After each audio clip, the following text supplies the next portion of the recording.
And normally I would invite you now to join our exhibition. As we don't have a physical exhibition, we have a digital exhibition, and this is done by video clips, short video clips. They're supposed to be a minute plus-ish. And I'm happy to have, say, at least the speakers giving comments to these video clips. So we look at the video clip, we have a comment, 2 minutes, and then we go for the next. And if that is done, let's say in 20 minutes, we allow everybody to go for getting a coffee or a small break, and then we see each other again. Bastian, you're the DJ. Can you start with the first video and tell us which one it is?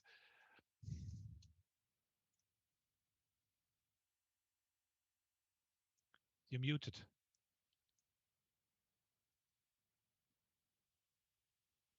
Okay, now you can hear me? Yeah, perfect. Okay, so first video is by Crate, Southern University of Denmark, led by Roberto Narboni.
Okay, thank you. A small applause.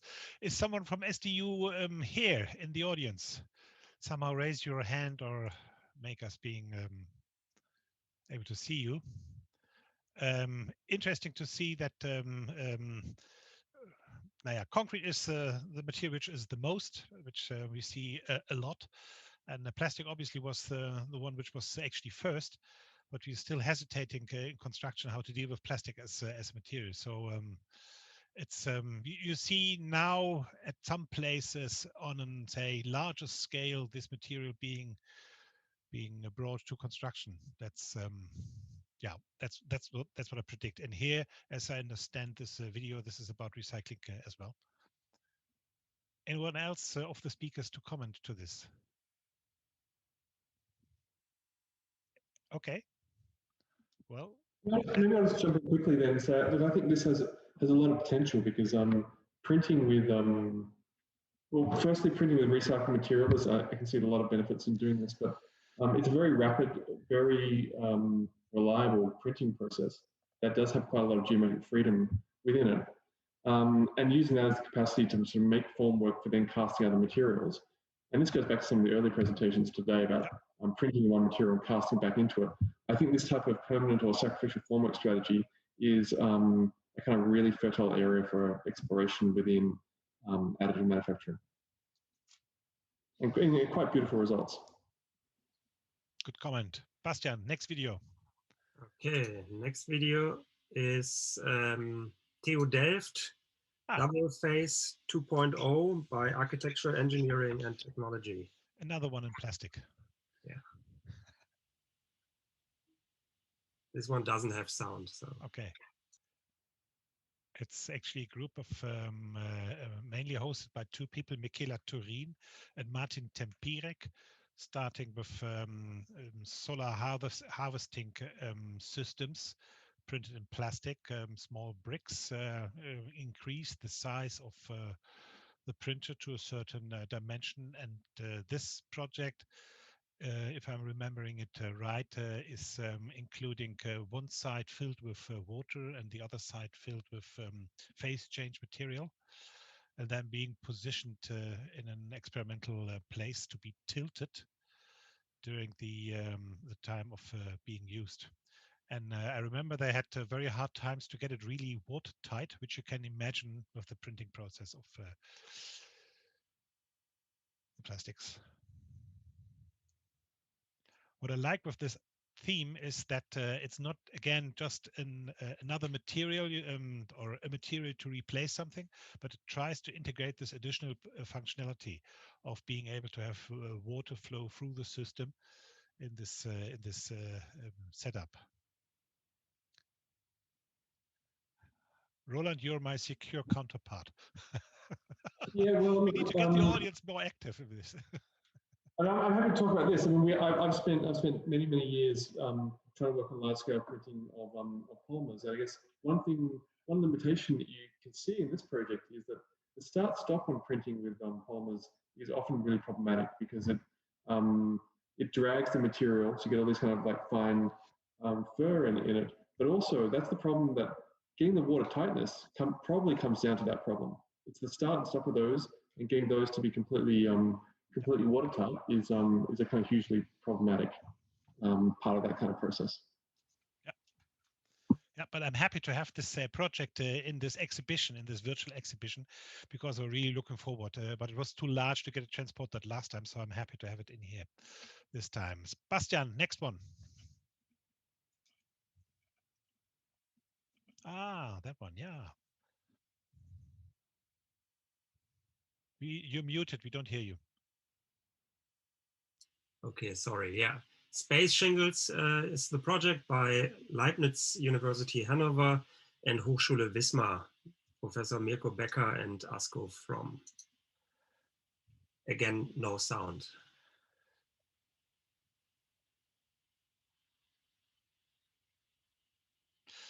Actually links to the project which we saw from Zurich with these interconnectors.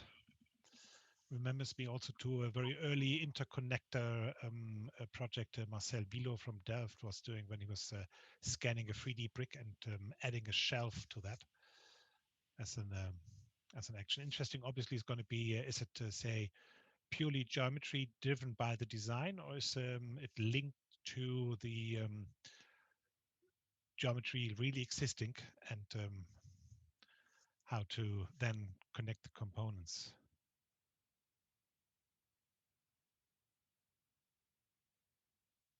Oh, cast it.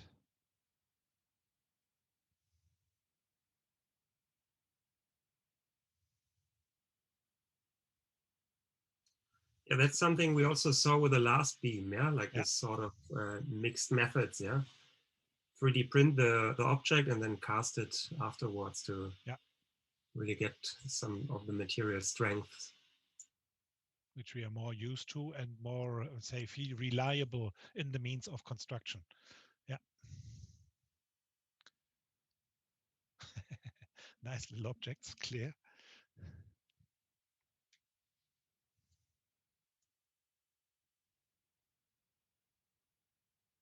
It actually also has a structural performance potential. I mean, there's a certain relationship here to the work that Ines is doing in terms of the WAM printing. And I was kind of curious, certainly with Ines's work, about the relationship between, are they parametric components which get modified based on the exact nature of the location of the geometry, which these appear to be, or in her case, is it something which is entirely procedurally generated and could actually take potentially any condition? So is it generated through, say, for example, topology optimization or whatever generative process? And then it can take any kind of input and create an optimized joint for that. I think these are kind of two very different ways of thinking about this. Do you have something which is designed, which is then modified, or do you have something which is entirely generated from its particular conditions? Yeah, clear comment. Nice little project. Thank you, Bastian. Next one. Okay, yeah, TU Munich, chair of timber construction and building construction, as well as material science and testing. The concrete environment.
Here we go. Bastian, are you aware of if this is still the wood fiber reinforced concrete?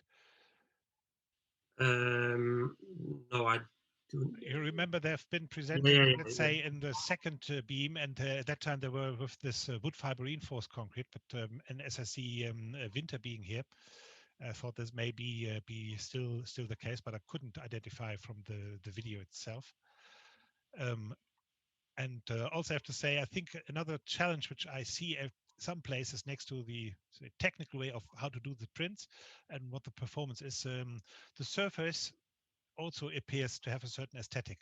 And I think that's going to be also something which we will see more frequent in, say, the use of this technology to also deal with the appearance of the surface in an aesthetic view, in an aesthetic way, because that's, say, delivering opportunities like patterns in the surface.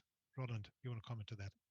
Oh yeah, look, I think that's a fascinating thing to think about, because obviously this layer by layer 3D printing has such a recognizable fine-grained aesthetic to it. And I guess when a certain aesthetic is tied to a certain technique, it always risks becoming cliche at a certain point or becoming fairly dated. So I wonder. Well, let's play with some cliches as well.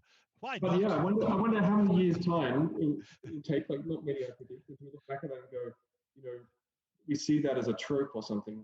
Yeah. So I'm quite interested in what are all the sort of post-process possibilities of this. And the work that we're doing with WAM right now is, obviously you can leave WAM as a layer by layer recognizable thing, or you can, of course, mill it back. There's so many different things you can do to that, to get different effects. And I think that that becomes a really interesting area. Like, are you going to simply accept the kind of generic condition of it, or are there a whole lot of other processes that we need to do in order to be able to kind of like create a sort of broader range of effects? Yeah. Thanks for the comment. You're saving me, Roland, to have at least some interaction here. Bastian, next one. Okay, yeah, next one again, TU Munich. They have this big, what is it?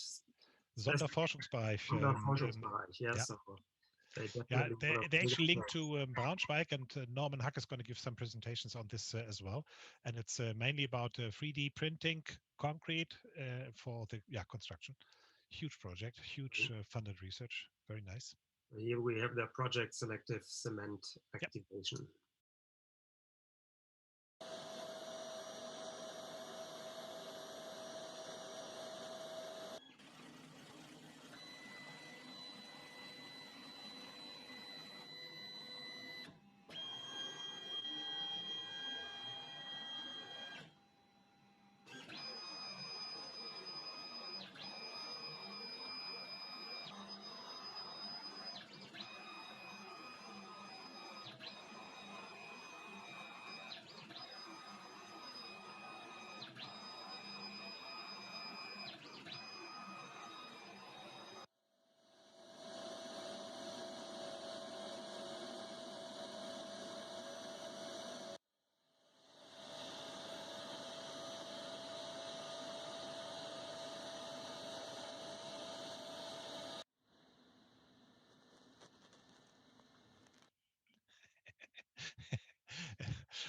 This was obviously entirely different qua noise.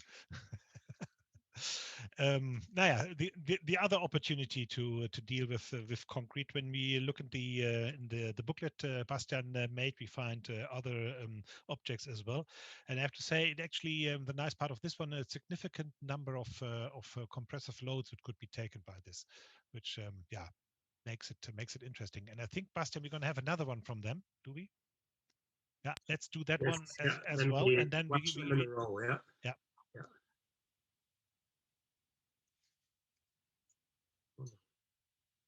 But this one seems to be without sound. So, yeah. Okay.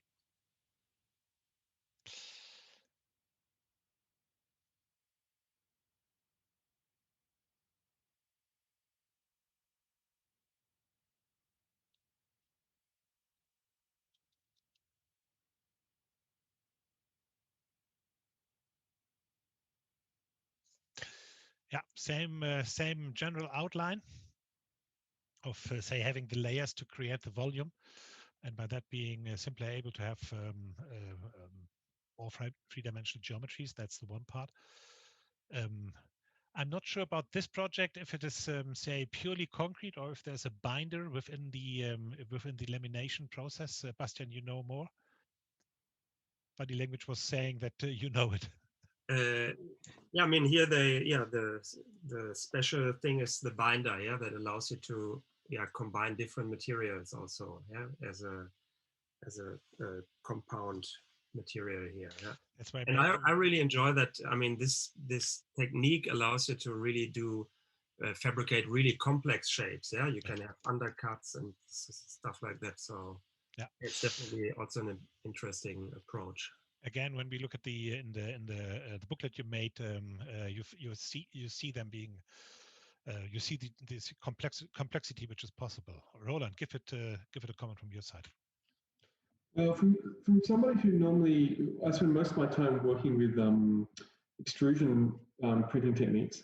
I'm always incredibly jealous of the geometric freedom that's possible in powder bed printing. I mean, the limited amount of sort of SLM work we've done, we've sort of tried to push the limits of what is possible in terms of geometric complexity. But I think there's so much potential in these type of powder-based processes, and probably for those processes, really tackling and pushing to the limit what geometry is possible with these, I think is really interesting. Maybe when we follow Professor Jan's idea of combining technologies, that's one of the next things we may see in the next years, getting these techniques combined. First the one, then the second, or maybe even in process combined. Interesting to see. Bastian, how many more do we have to go? Bang, here we go. It's two more. Yeah, sorry, this is the project Green Facade by Vertico research department, yeah.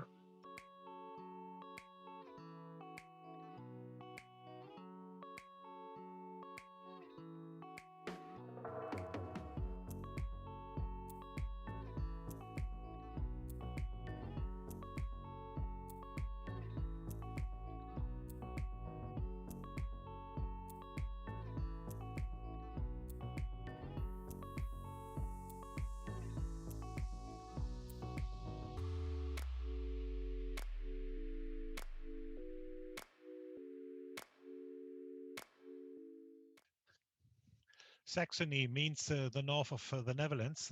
That's where they are located, as far as I could investigate. One of the applications, possible applications of 3D printed concrete, I would say. Roland. I guess the thing I'd say about this is that it highlights the one potential benefit of using prefabricated elements over in situ printing. I mean, we sort of know that this type of geometry is not really possible with concrete printing in the direction that it's installed in. Yep. It's only because it's obviously printed in one direction and can be installed in another direction. And I think that although it's relatively simple in this particular case, like it's just flipped in one direction and they're all flipped in the same way, I think using these types of strategies where you take the limitations in the factory and you change how they operate within the design on site through simple things like orientation. Have you ever seen, say, a horizontal printed in concrete and then tilted and then continued printing? Because that's what actually Ines showed with her WAM layouts, not only in one direction but also in a certain angle. And have you seen that in concrete? No, certainly not in concrete. I mean, I guess one of the amazing things about WAM is, of course, you can, under certain conditions, you can even print WAM upside down. Always works much better. That's a bit more complex with concrete, but you can imagine that, say, tilting it and then continuing to printing, then you again get different geometries, as I said. So there's obviously a lot of work where the workpiece is on a 2-axis turntable, for example, so it can constantly be orientated in order that you're printing up. And I think that that has a radical impact on the range of geometries and the sort of overhang or draft angles that can be achieved in sort of extrusion deposition printing. Clear. We do the last one, and then we are good in time to still have a break. Yeah, last one by our next moderator in the next session, MX3D guys handed that in. Yeah.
Thank you. Is Gijs, are you still here?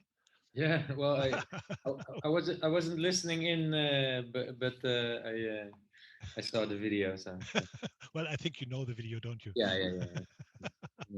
So what's up with this one? It's a steel structure, and then you fill concrete inside. For what purpose? Yeah. Additional compressor strength. I Yeah, guess. so it's I mean. So the concrete was not is going to be more interesting when the node becomes much bigger. So now we just want to show the concept. So we've printed several more nodes now, and they're being destructive tested in Takenaka now. So we can so these nodes are bigger and they have bigger hollow space. So we can validate whether the assumptions are right, and so the Japanese are still very interested in bringing it a step further towards implementation in the actual project. So that's what we're working for now. Do you see Takenaka being say as a major construction company be really into it to bring it to a level where they really get it to construction site? Yeah. So they've ordered quite a few projects from us, and with the Japanese companies, we see that once they're in it, they go all out. We have a couple more under NDA, but so they really once they decide to do it, it takes like 1 year before they decide to do it with 100 calls. But once it's there, they really go for it, and they have the budgets, and I definitely see them taking it to the next step. So not so much the experimental part, but the testing to get it in real use. Which is interesting, because then it's not a brand. Oh yes, we do also this 3D printing to make the world better, but de facto not really doing it. But if they really go to that one, because I'm aware of, say, their prefab, automated prefab manufacturing they did in the 80s and 90s. And in that respect, I would expect them to be, well, if they go for it, serious. And that's how you comment. Thank you for that. Yeah. Roland, do you want to give a word on this one as well? I will drop out. I don't know. No, just stay here for the last 2 minutes, and then we can take a break. I think it's it's a fascinating project and a kind of really interesting strategy. I mean, obviously within building construction, permanent formwork